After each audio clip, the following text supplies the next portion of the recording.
Let's talk about technique. This is critical, both from a perspective of doing the exercises in the video clips that are about to follow and on the hill and preventing injury. Technically, everything is based on posture. Let's just talk about posture a minute. Good alignment. If you're in good alignment and you're balanced, your performance goes up and there's less risk of injury. If you're in faulty posture, where your center of gravity is forward, your hips are back, obviously your performance falls down because you can't carve a nice turn if your center of gravity is backwards, and you're at a higher risk to injure a knee. You know, if you get on the back seat, you catch the edge, the knee goes in, that's that phantom foot ACL injury the skiers always get. So posture and alignment, stacking the joint properly, those are the terms you'll hear me say over and over. Posture dictates function. Alignment of the knees over the feet. Even if you're angulating, you know, still looking for that nice alignment and stacking the joint properly, right through the center of the foot. Okay? So those are the terms I'll use over and over, both with the exercises, squatting, lunging, and on the hill when you're skiing and boarding. How do you stack over the foot? Okay? So let's talk a little bit about the basic element of the exercises, which is the squat. And I talked about this in the self-exam a little bit. A squat is the lever arm of the shin bone coming forward. And if you have good ankle range of motion, your shin should be able to go over your feet.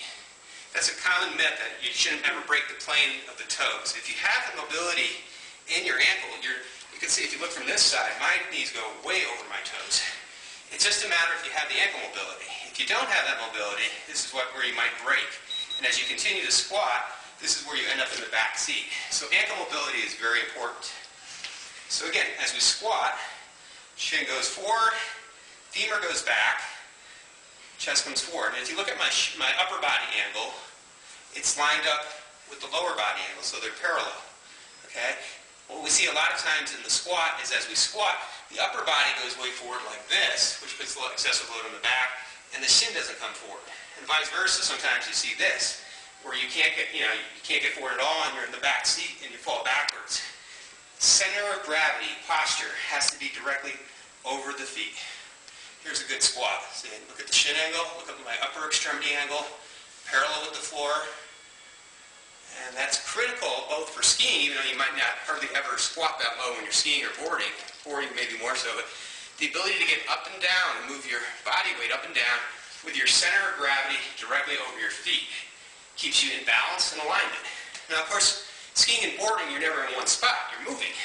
But it's the same concept. Wherever you're moving to, the center of gravity has to be over your base of support. It's when your center of gravity falls outside your base of support, whether it's backwards, over the outside leg, that you develop problems and injuries can occur, whether it's the upper extremity, as I talked about, torquing, twisting the back, or, you know, the dreaded knee injury where the knee buckles in. So we have to have the ability to get low, stack and align the joints, and this is critical with the squat. The other exercise is the lunge. Same thing, you know, I talked about in the self-exam, the ability to line up, keep our center of gravity over our foot. And if we start moving forward or backwards or sideways, same thing, the alignment is there. Center of gravity is lined up over the foot. That will help a lot. Now, in the video segments you're going to see, there's a lot of wall stuff, wall squat exercises, and this was filmed a year ago. And you'll see a lot of this stuff. And I'll admit I made an error in some of this stuff, and so keep this in mind when you're watching this. I have the back demonstrated against here. What I'd since like people to do is take their back off the wall and let their chest come forward. Because again, it talks about that. If your shin's coming forward, your chest should match that. Your angle of your upper body should match that angle. So just think about when you're against the wall. If you're back here, well, you get your center of gravity in your back seat. Let's move your center of gravity forward like you would when you're skiing and boarding, you know? So this is the posture I want when you're against the wall.